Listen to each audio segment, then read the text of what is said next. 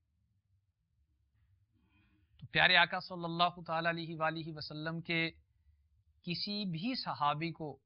ہرگز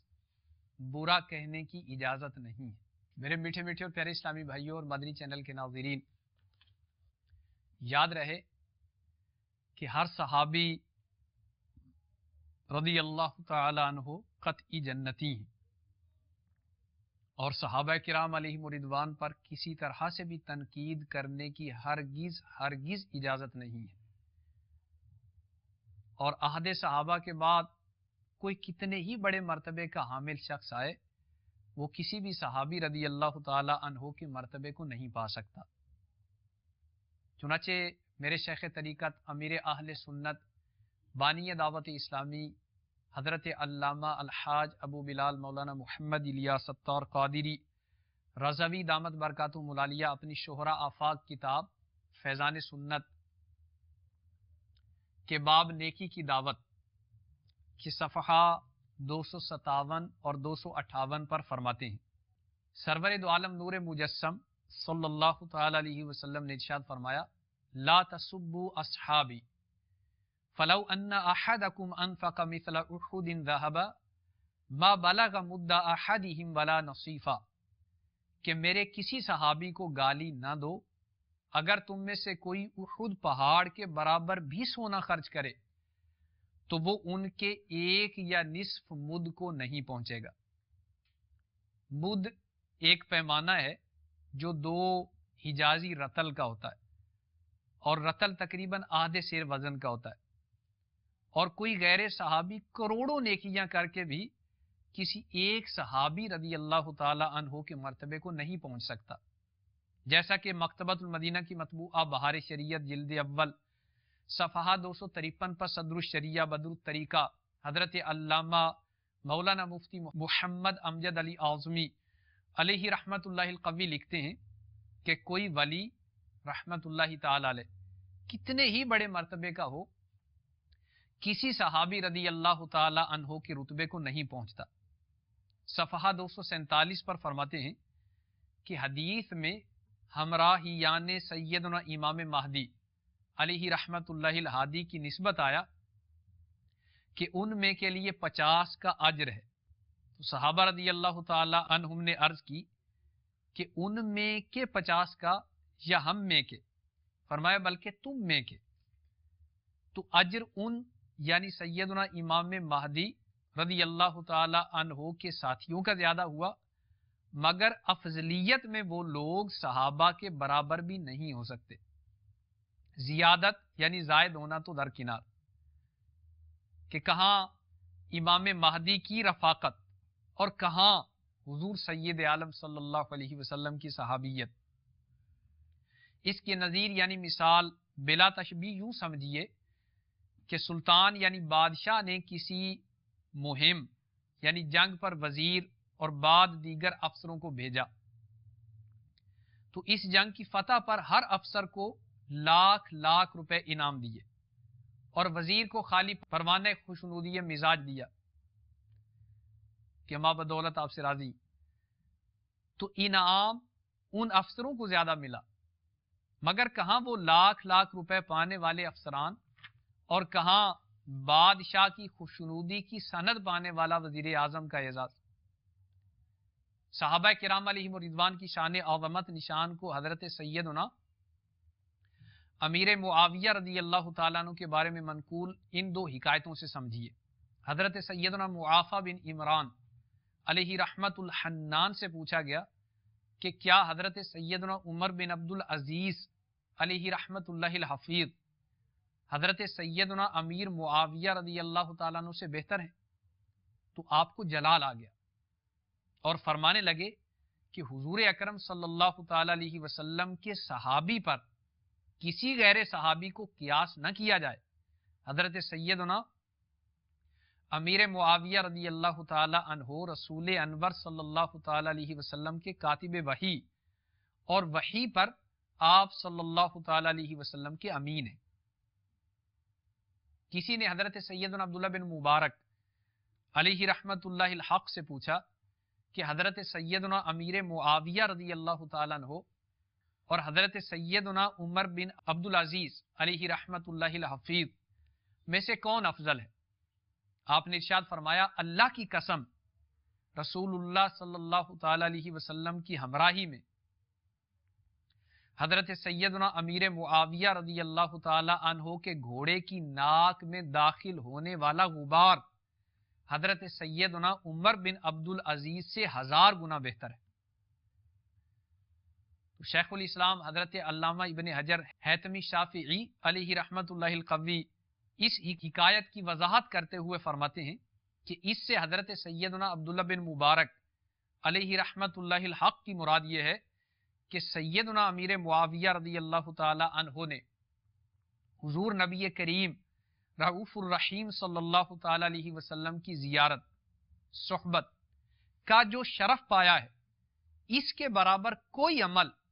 یا شرف ہو ہی نہیں سکتا۔ ہم کو اصحاب محبوب خدا سے پیار ہے، انشاءاللہ دو جہاں میں اپنا بیڑا پار ہے۔ اہل سنت کا ہے بیڑا پار، اصحاب حضور نجم ہیں اور ناؤ ہے اطرت رسول اللہ کی۔ تو قصیدہ بردہ شریف کے اس شعر میں آل اور اصحاب کے بعد تابعین کا ذکر ہے۔ تابعین سے مراد وہ نفوس قدسیہ ہیں کہ جنہوں نے ایمان کی حالت میں صحابی رضی اللہ تعالیٰ عنہ کی زیارت کی ہو اور ایمان پر ہی ان کا خاتمہ ہوا، تو ایسے لوگ تابعین ہیں۔ پیارے آقا صلی اللہ تعالیٰ علیہ وسلم کا فرمان عالی شان ہے،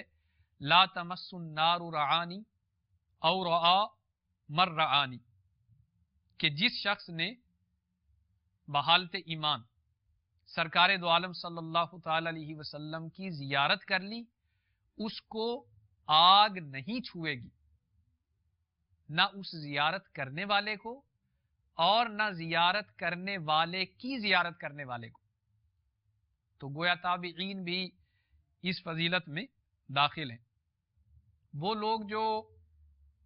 زمانہ رسالت میں موجود تھے لیکن نبی پاک صلی اللہ تعالی علیہ وسلم کی زیارت نہ کر سکے، ایمان لے آئے، ایسے لوگ مخدرمین کہلاتے ہیں، مخدرمین۔ تو یہ لوگ بھی صحابہ والی فضیلت کے حامل نہیں۔ تو میرے میٹھے میٹھے اور پیارے اسلامی بھائی اور مدنی چینل کے ناظرین، جب مخدرمین یہ صحابہ کی فضیلت کے حامل نہیں ہو سکتے، تو بعد میں کوئی اعلیٰ سے اعلیٰ مرتبے کی ہستی اور شخص بھی صحابہ کرام علیہم رضوان کے مرتبے کو نہیں پا سکتا۔ تو آل، اصحاب اور تابعین کا ذکر کیا گیا۔ پھر اس کے بعد اہل تقا، اہل نقا یعنی پرہیزگار برگزیدہ لوگ اور حلم و کرم والے، تحمل و شرافت والے اللہ کے نیک بندوں کا بھی صاحب قصیدہ بردہ نے ذکر کیا ہے کہ ان سب پر بھی اللہ تبارک و تعالیٰ کی رحمت کے بادل، درود و سلام کی بارشیں تا قیامت برساتے رہیں۔ تو نبی پاک صلی اللہ تعالی علیہ وسلم کی آل، آپ کے اصحاب، پھر تابعین، نیک و برگزیدہ لوگ، امت کے اخیار، صالحین، متقین، مفسرین، محدثین، اولیاء کاملین، علماء ربانیین، جیسے ہمارے غوث پاک رضی اللہ تعالیٰ عنہ، جیسے ہمارے امام اعظم رضی اللہ تعالیٰ عنہ، داتا علی حجویری، خواجہ معین الدین اجمیری، سیدنا فرید الدین مسعود گنج شکر، سیدنا شیخ عبد الحق محدث دہلوی، سیدنا مجدد الف ثانی شیخ احمد سرہندی، امام اہل سنت مجدد دین و ملت مولانا شاہ امام احمد رضا خان علیہ رحمت الرحمن، اور اسی طرح دیگر صالحین، متقین اور امت کے برگزیدہ لوگ، ان سب کا تذکرہ اس شعر میں گویا کر دیا گیا کہ اللہ تبارک و تعالیٰ کی رحمت ان سب پر بھی ہو۔ میٹھے میٹھے اور پیارے اسلامی بھائیو، اس کے بعد قصیدہ بردہ شریف کے آخری شعر میں صاحب قصیدہ فرماتے ہیں: ما رنحت عذبات البانی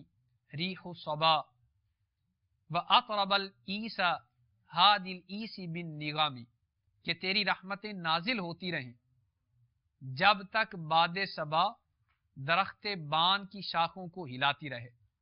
اور جب تک اونٹوں کو شتربان اپنے نغموں سے مست کرتا رہے۔ تو اس شعر کے تحت شرح میں ہے کہ ریاح یعنی ہوائیں چار ہیں۔ نمبر ایک صبا، اس صبا ہی کو قبول بھی کہتے ہیں، اور ابن خلقان کی طرف سے اس کے وضاحت میں ہے کہ ریح صبا نے اللہ تبارک و تعالی سے اجازت طلب کی کہ یعقوب علیہ الصلوۃ والسلام کو یوسف علیہ الصلوۃ والسلام کی خوشبو پہنچائے، قبل اس کے خوشخبری دینے والا قمیص لے کر پہنچے۔ تو صبا کو اس بات کی اجازت دی گئی، تو صبا نے حضرت یوسف علیہ الصلوۃ والسلام کی خوشبو حضرت یعقوب علیہ الصلوۃ والسلام تک پہنچا دی۔ تو اسی بنا پر باد صبا ہر محزون و غمگین کو مسرور کرتی ہے اور بدنوں کو تر و تازہ کرتی ہے۔ دوسری قسم کی ہوا، اس کا نام جنوب ہے، اور یہ ہوا ابروں کو یعنی بادلوں کو جمع کرتی ہے، اور اسی ہوا سے اور بھی فوائد حاصل ہوتے ہیں۔ اور تیسری قسم ہوا کی شمال ہے، اور چوتھی قسم دبور ہے، اور یہ دونوں ہوائیں ایسی ہیں کہ ان سے بنیادیں اکھڑ جاتی اور درخت تک اڑ جاتی۔ اس کو ریح عقیم اور ریح آصف اور سرسر بھی کہتے ہیں، جس کا تذکرہ قرآن پاک میں آیا ہے۔ اور جہاں قرآن کریم میں لفظ ریح آیا ہے، اس سے مراد ریح دبور ہے، جو کافروں پر عذاب دینے کے لیے مسلط کی جاتی تھی۔ اس شعر میں لفظ ایس بھی آیا ہے۔ ایس عربی میں تن و مند اونٹ کو کہتے ہیں، اور ہادل ایس اونٹ ہانکنے والے کو کہتے ہیں۔ تو قصیدہ بردہ شریف کے اختتام میں لفظ نیغم، نغمت ان کی جمع، اس کا ذکر کیا گیا ہے۔ یہ لطافت بھی ہے کہ قاری یہ قصیدہ کو قراءت قصیدہ نغمہ کے ساتھ کوشش کرنی چاہیے کہ ترنم کے ساتھ پڑھے، اس لیے کہ یہ اشعار ہیں اور اشعار کو ترنم کے ساتھ پڑھنے کی کوشش کرنی چاہیے۔ میرے میٹھے میٹھے اور پیارے اسلامی بھائی اور مدنی چینل کے ناظرین، قصیدہ بردہ شریف کے الحمدللہ عز و جل 161 اشعار اور اس کی 15 فصلوں کا بیان آج کے سلسلے میں مکمل ہوا ہے۔ آئیے آج کے سلسلے کے آخر میں دعوت اسلامی کے پیارے پیارے مدنی ماحول کی ایک پیاری پیاری مدنی بہار سننے کی سعادت حاصل کرتے ہیں، اور اس مدنی بہار کو سن کے ہم اپنا ذہن بنائیں کہ انشاءاللہ عز و جل ہم دعوت اسلامی کے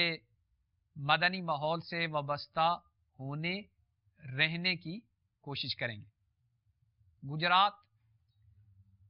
پنجاب، پاکستان کے مقیم اسلامی بھائی کے بیان کا خلاصہ ہے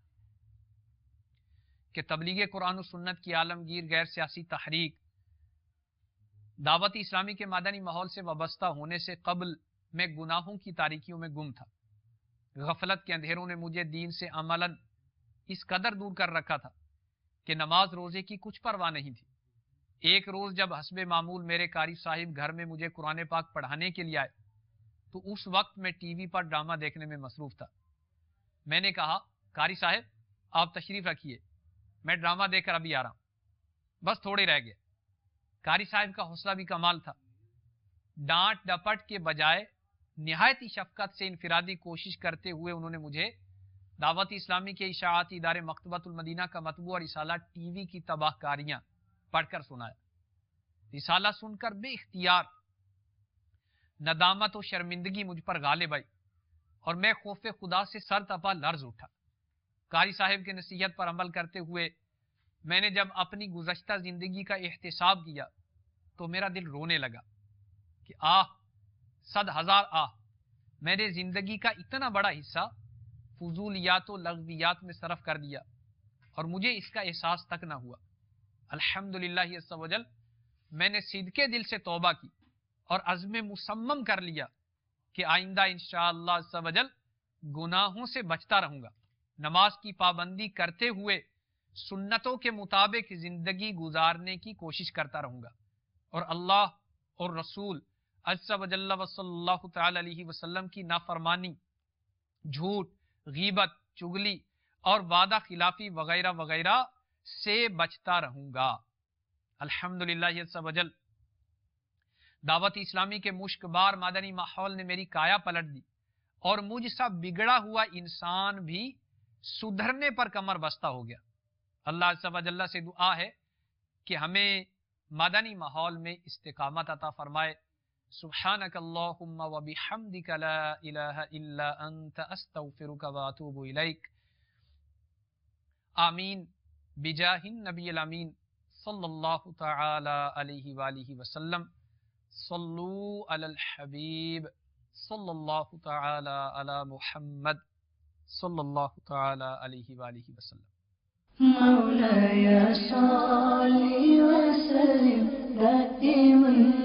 أبدا على حبيبك خير الخلق كلهم